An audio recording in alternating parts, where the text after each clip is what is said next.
Internet, Eric here. Rachel's over there. Hi. We're back with another Please Don't Make Me Watch. If you have been following the playlist, last time Rachel made me watch Annie. And if you want to know my thoughts on that, go watch the video. And if you're new to this concept, what it is one of us picks a movie for the other one to watch and discuss, but the movie has to be something we're pretty sure they're going to hate. They're not allowed to be on the phone, iPad, none of that stuff. And then we make a video and discuss it and find out how much the spouse wants to divorce the other one. Obviously, this was my turn. And today, I made Rachel watch Teenage Mutant Ninja Turtles 3. Mainly because it's the 30th anniversary of the original movie, and I've already reviewed or discussed the first two, and I figured this would be the perfect way to discuss the third one, to get it done and over with. Now, our little bit of a concept in this is the person who has to watch the movie does their best to first give a little bit of the plot summary. So Rachel, what, in your opinion, was the plot summary for Teenage Mutant Ninja Turtles 3, and I'll see if I can correct you. So do you want me to say with what I wrote down, which is just random notes, or do you want me to say what I think it was? What do you think the movie was about? Your notes are basically little plot points you said you wanted to discuss or stuff like that. Okay. So what do you think happened in the movie from beginning to end, to your recollection? There's a lot of time travel. There was fighting. Something to do with a staff of sorts. Some sort of magical lamp that they don't explain how it works and why it's magical. And then the end, spoilers, the turtles win. Okay, there's a bit much more. There's actually more to it than that. Okay, do you want me to... This is what I wrote down. Sure, go ahead. T3, not to be confused with Terminator 3. Yeah, she wishes she was rather watching Terminator 3. Oh, absolutely. Starts in Japan, 1603. Uh-huh. Some ninjas riding on the beach. Then cuts right back to the present day. And the turtles are dancing or fighting. Nobody really knows for sure. They're having seizures. It's up in the air what they're actually doing. This is just a side note. Not sure why they sound like surfers if they live in New York, for one thing. April found a lamp. Now we cut back to the 1603 again. Yeah. And there's some fighting, and a guy named Walker shows up who's basically talking to some guy that I call No Noggin. Yeah. Don't know his name. It's not important. Yeah.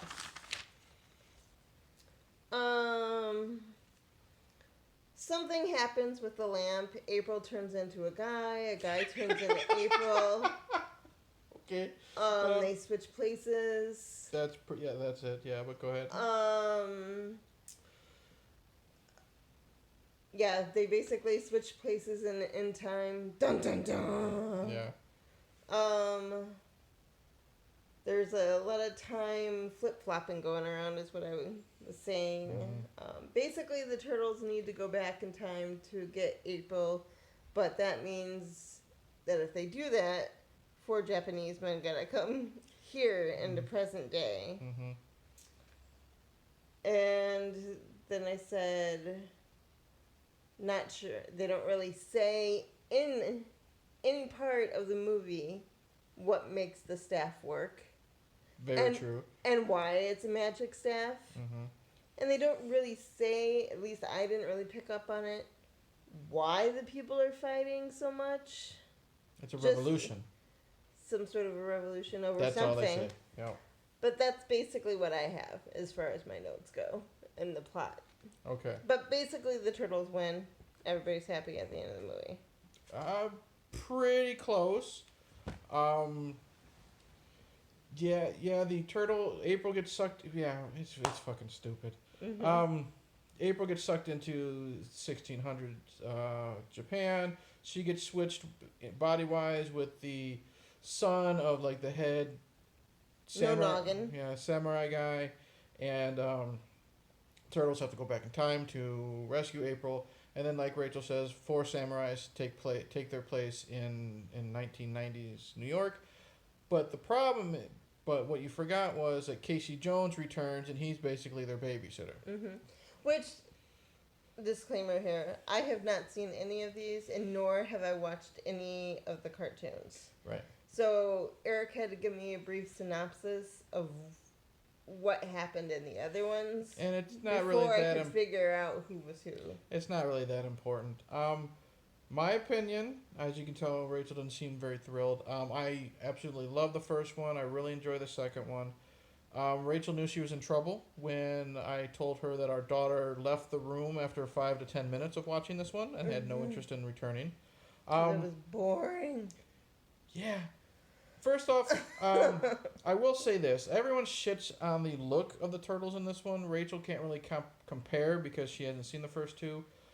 They do look bad, but compared to the first 2, in this one they're not. They're more of a lighter green. They're given. I call them liver spots. But they look very plastic. Yeah. And Splinter looked like, I thought, more like a wolf. Yeah, we'll get to Splinter first. So the turtles look bad compared to the first 2 movies. I don't think they look horrible in this. It's their eyes, I think, that really make them look stupid because they're just dead inside. Mm-hmm. And the main problem is the lips do not sync up with the voices at all. Yeah, what do you call that? The voiceover or the dubbing doesn't work well. The voice acting, I think, is fine. Corey Feldman's okay, returning as Donatello. The other guys are fine. You mentioned Splinter. Splinter looks like garbage. Yeah, he looked like a wolf. He didn't resemble anything of a rat. Yeah. And that I thought. He's so cheap, you can definitely tell that they didn't put any money or effort into him because he's basically behind a counter the whole time. The entire time. You don't see him you don't see any part of him below his shoulders. Basically, well, like below his waist. Yeah. And you see his hands move and like his fingers barely move, and so yes, the Splinter looks like melted garbage. The turtles look bad compared to the original ones, but then again, the original first 2 movies were done by the Jim Henson Creature Shop. The action, I gotta say, when there is action, I think is pretty decent. You have to give. It's all right. You have to give credit where credit's due. These martial artists who are in these fucking rubber foam suits, doing the spin kicks and backflipping and stuff like that, they did what they could with what they were given. You know, I'm sure they're not very mobile in those suits. I think when the turtles were fighting, it was good. The problem is when it's just like the samurais fighting the villagers. Mm-hmm. It's pretty lame. It's pretty bad. The choreography is pretty horrible. My main problem with this movie is... I loved Casey Jones in part 1. He didn't come back for part 2. They bring him back for part 3, and as like I was telling Rachel, he's like the coolest character in the whole Ninja Turtles universe. His look, his attitude, like just like the cartoons and the first movie and the comics. Elias Koteas is fantastic in part 1. And he did nothing in this one. He was a babysitter for the samurais. All he did was... Took him to a video game place. Yeah, they took him to a bar where they were shooting pool and dancing to Tarzan Boy, which is probably the only scene in this movie you enjoy because you like that song. I do. And then he taught them what hockey was. He let them watch hockey, and then they got into a brawl or something. I'm not gonna lie, even though Casey Jones was just a babysitter in this, I really liked watching the samurais try to figure out like the television. Like, they turn it on, they're like touching the TV, trying to do that. I think they're funny when they're eating, chips and dip and like throwing stuff at the screen. I thought that was funny. I liked when they were getting drunk at the bar. But it was just a waste of having Casey Jones there.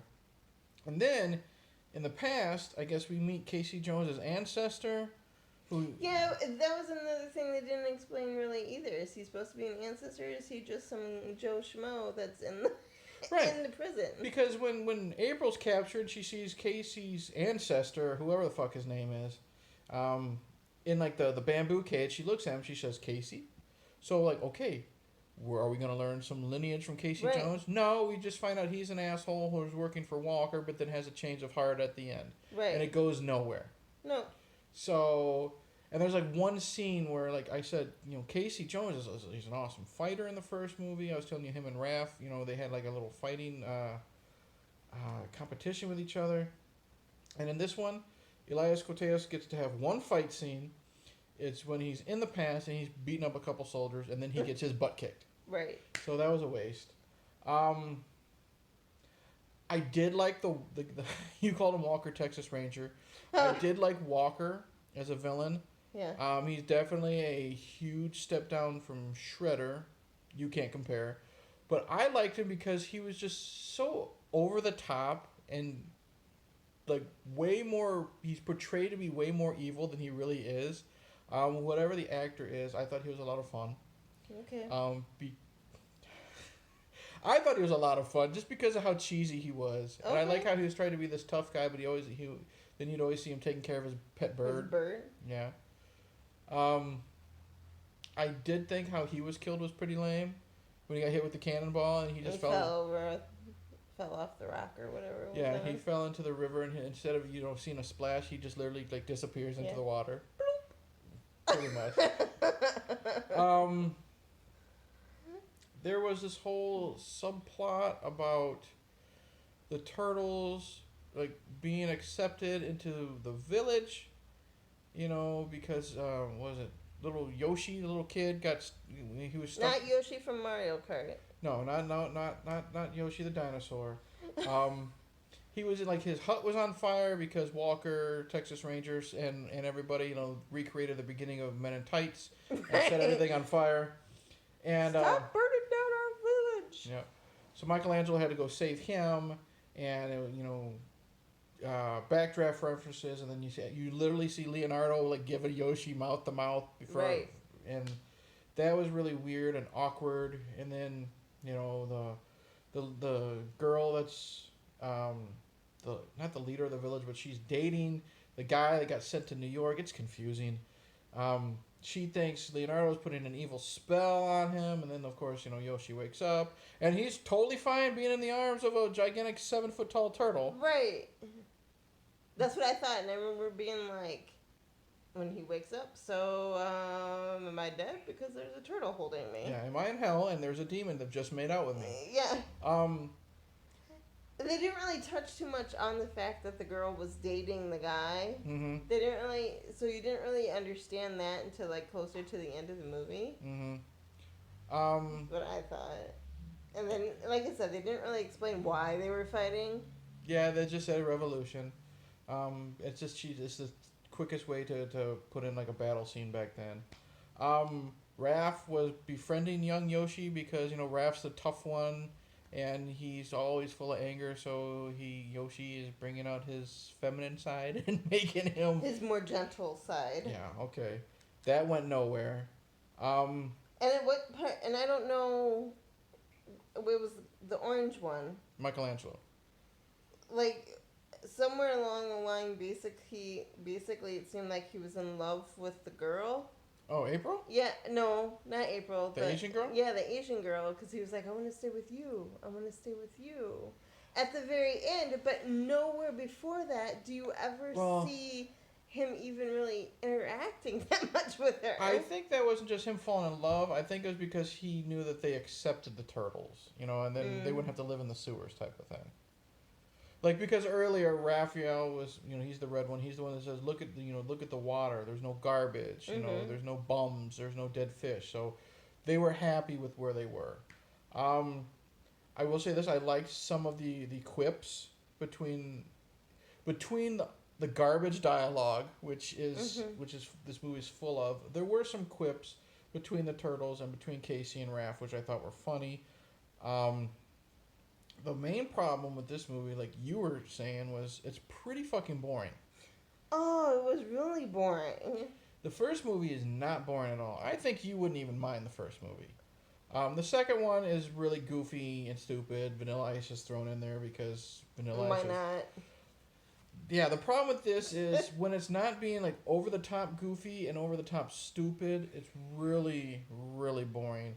I don't know if that's because they're in 1600s Japan, but that's the main problem with this movie is it drags. It's like there's a lot going on, but at the same time, there's not a lot going on. Mhm. I don't know how to explain it. That's it. That's the perfect way to say it. There's so much, going on that nothing's going on. The turtles are defeating guys by giving them wet willies, which is Yeah, what the dumb. heck? Yeah. If you watch the first one, Rachel, you see there's a lot of adult tones in this one, and then they get goofier and more dumb as the third one rolls around. Do I recommend Teenage Mutant Ninja Turtles 3? If you want to finish the trilogy, watch it and then never speak of it again. It's definitely not the worst movie I've ever seen. It's not god awful. It's just really boring. There are some parts I like. Like I said, I like the action when the turtles are actually fighting. I don't like what they did with Casey Jones, but I like when he's on screen, him trying to trying to teach the samurais 90s culture and taking them to the bar and showing them hockey. That's fun. I like Walker Texas Ranger, the bad guy, just because he's so over the top and just goofy. Yeah. Overall, no, I don't recommend Ninja Turtles 3, but it's not the worst movie ever made like everyone says it is. Rachel, your final thoughts on Ninja Turtles 3, was it as bad as you were expecting, at least? It was very boring. Well, I'm sure you had no expectations. I didn't have much expectations at all going into that, but I just remember thinking, like, it was so boring. Mm-hmm. So, final thoughts is what we do now at the end of each of these videos. We're keeping a not really a list, but it's ongoing. What's the worst film the other person has made? The spouse has made the other person watch, and so far, still number one for Rachel is Troll 2. Now, is Teenage Mutant Ninja Turtles 3 worse than Troll 2? It's a tough call because Troll 2, there was things happening. Was it a good movie? Heck no. But this was incredibly boring. That's your call. Even though there was stuff that was happening. I would almost say it's almost a tie, but for different reasons. You gotta pick one. Which is worse, Troll 2? Which was more painful to watch, Troll 2 or Teenage Mutant Ninja Turtles 3?